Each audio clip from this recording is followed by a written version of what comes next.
Hey everyone, this is Tankenstein coming at you live and direct from middle of nowhere, the center of everywhere, bringing you today a full review of the Pyörremyrsky Swedish Premium Fighter. In this review, I will be going over its stats, comparison with its closest relative in-game, the BF-109F4, going over its role and how best to use it, give you its pros and cons, give you individual scores showcasing how good this plane is in several categories, and after all of that, I'll be giving you my final review as to whether or not you should purchase this. So sit tight, enjoy the ride, because it's about to get informative up in here. Also, henceforth, I will be referring to the Pyörremyrsky as either the P-plane or the Hurricane, being that Pyörremyrsky, or however it's pronounced, is translated directly into English as Hurricane. So to start, let's go over its stats. It is a rank 3 battle rating 4.3 fighter for the Swedish Premium Tech Tree and sits at 4.3 for both arcade and realistic. However, in simulator, it jumps down to 3.7. It features a single 20mm MG151 cannon with 150 rounds of ammo and two 12.7mm HMGs, the LKK 42s, which feature 300 rounds of ammo, each with a total of 600 rounds. It has a 620 km per hour top speed at a height of 5,000 meters, max altitude of 11,000 meters, turn rate of 18 seconds, and also it features a rate of climb at 18.5 seconds. Now I'll go over this a little bit later, but I feel that 18.5 is a little bit low for what I've been seeing with this plane. And a takeoff run, not that it matters, of 390 meters. So in a comparison with its closest living relative in-game, the BF-109F4, it kind of is a little unfavorable in some respects, and it outperforms it in others. So for a little bit of history here, the Pyörremyrsky, or the P-plane, the Hurricane, was actually designed to have very similar flight characteristics to the BF-109 G6. Now, in game it doesn't, but apparently in real life it featured, as I've seen in the game, better than the stat sheet, it featured a very good rate of climb, better than the BF-109 G6. And it really was an attempt to perfect the design. So they made some modifications to it and tried making it kind of the best plane possible. Ultimately, they only made one P-plane, but they still did a great job with it. It was just kind of a little bit too late for it to be introduced into mass production. That being said, in a comparison with its closest performing relative in-game, the BF-109F4, you see a top speed difference of almost 50 kilometers per hour. That's huge. Absolutely huge. And further, it doesn't go up as high. The height difference in terms of max speed is a little bit different. But where the Pyörremyrsky, or the P-plane, really shines is its turn rate. So it might not seem like a lot, but that second better turn rate, and you definitely feel it in-game, is significantly better than a BF-109F4.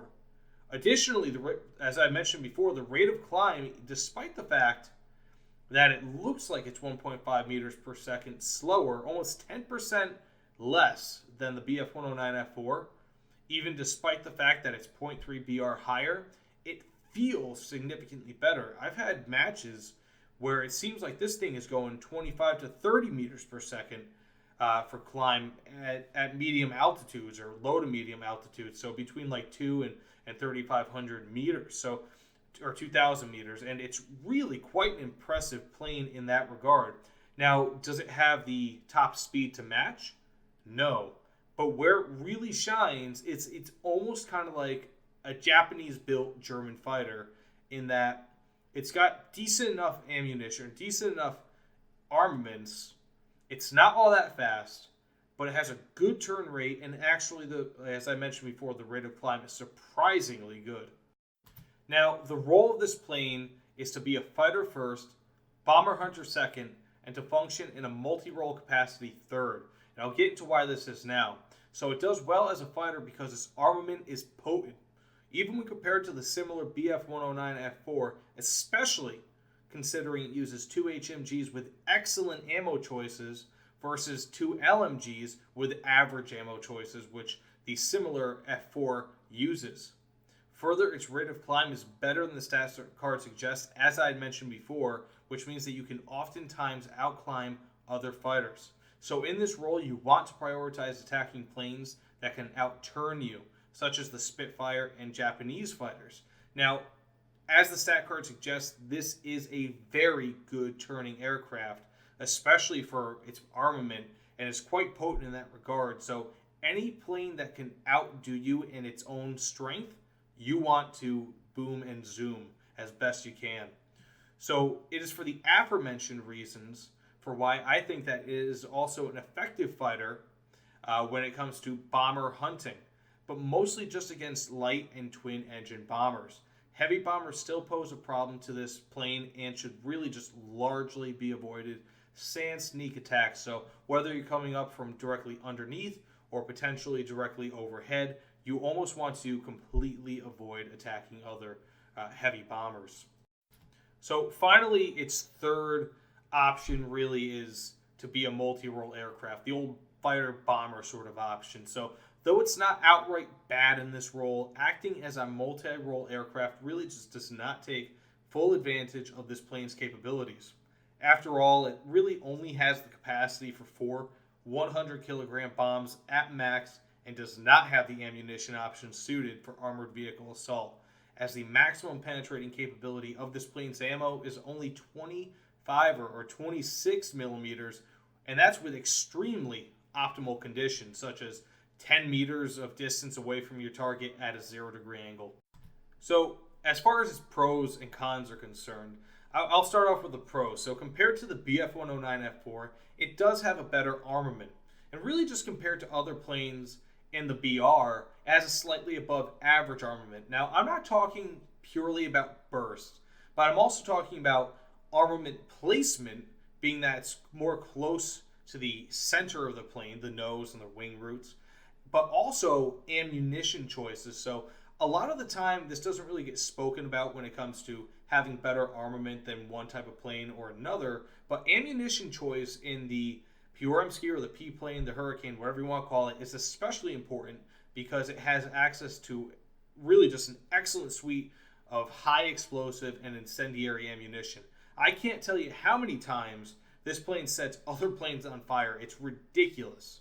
So it's somewhat agile, and this is another pro, although its speed really kind of hinders its agility after committing to a dogfight for more than just a few seconds.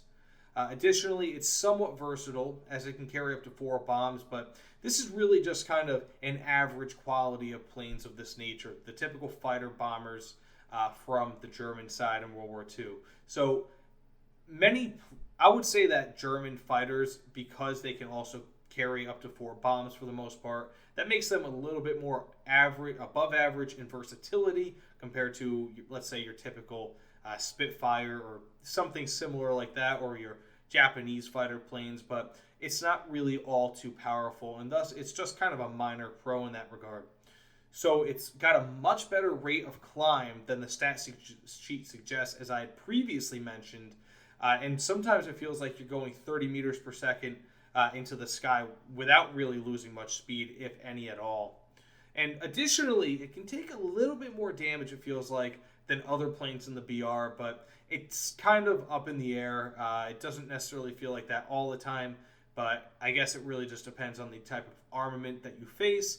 It can take HMG shots, as many other planes can do, fairly well, but this isn't so much of a pro. This is probably its least pro. As far as cons are concerned, as you can see in the stat sheet, and as I'm sure you've seen in the test flights, it is relatively slow. You're not really going to hit maximum speed with this all too often. I'd say its roll rate is mediocre at best, and that's something that's very important when you're trying to dodge enemy fire. I would say that really your best option when it comes to dodging enemy fire is just to try to use your turn rate to its full advantage, because your roll rate really is not going to be that good. And a lot of that is just because it doesn't really have the engine, just the way it's built. It has a little bit of a gull wing configuration, so it's not really all that great in that regard. And finally, this kind of has to do with the armament. It has a lowish ammo capacity, but really this is kind of made up for by how powerful the armament is. And again, a lot of this is not because of how much burst it has, but where the guns are placed and also the ammunition options. So, insofar as its individual scores are concerned, I'll rate it as having the following. For armament, and this is kind of where this plane shines, I give it a 7 out of 10 for 4.3 BR. So it's deceptively good for a single engine fighter. And as I mentioned before, the lack of burst is really made up for with good ammo choices, which really just plays a large part in this 7 out of 10 score. For speed, I give it a 5 at best, so it's okay, but nothing really more. And especially when you're facing up-tiered fighters, it really acts as a detriment. For versatility, I have to give it a 7. So there aren't really many planes at this BR that can do it all, minus the P-47 and possibly the Ilyushin 2. Although the latter really is just not all that good of a dogfighter, and really it's not a dogfighter at all, but I guess if you need to, it does have cannons and it can function in some capacity to shoot down enemy planes. This said, the P-plane can strike ground targets if necessary with both bombs and guns, and do so proficiently. You won't destroy much on the ground with its guns outside of unarmored vehicles, but the bombs can mop up some targets and win you some matches. Once you're done, you can seamlessly switch back to dogfighting with very little issue. As a bonus, the P-plane is really just good against planes up to twin-engine fighters or bombers and fighters at this BR. Now, insofar as ease of use and really how this plane feels while flying, controls, I give it a 6.5 out of 10. So because planes are moving in 3 dimensions instead of just on a relatively flat plane, controls really become incredibly important. And the controls for this feel solid. The flight model is definitely fleshed out, and though controls are a bit heavy at times, I feel that it's very smooth overall. And so far as fun factor is concerned, how much fun you might be having while playing this, I give it a 6 out of 10. So it's nothing spectacular, but it's on the positive side of average. This plane is a bit above average in some ways, but feels better than that. Ultimately, however, it still feels like one of the most cookie-cutter dogfighters in the entire game, despite its relative effectiveness. So, insofar as value is concerned, or really the real-world cost of this plane, I have to give it a 6.5 out of 10. So nothing spectacular, but still pretty decent. I'll start off by saying that if this plane was $20 USD by itself, it really probably just wouldn't be worth it. It is, however, a premium with all the modules unlocked, as you can expect from every premium, and also the RP/Silver Eagle booster as well. So further, it comes in a pack with 1,000 Golden Eagles and a week worth of premium time. So if you're purchasing this plane before the Swedish Air Tech Tree is completely released to the general public, then you can also add that as a benefit as well. So with all this considered, I can't say that it's an incredible deal, but it certainly really isn't too bad. So for its final score, I have to give it a 38 out of 60. So this score isn't really all too bad, but it is just a little bit above average, a little bit above medium, which is about what I expected it to be. Compared with the less expensive 4.3 Premium and the TA-154 Mosquito, this plane fares unfavorably in almost every category, sans versatility. The real saving grace of the P-plane is the fact that it comes in a pack and it has more things in the pack than just the plane itself. But again, if it wasn't in the pack, I don't know if it would be even an average value at best. So the bottom line with this plane is that it's simply average. It looks average, its stats are average, its performance in flight, and its dogfighting, it's just average. It even has an average bomb load for the fighters of its time period.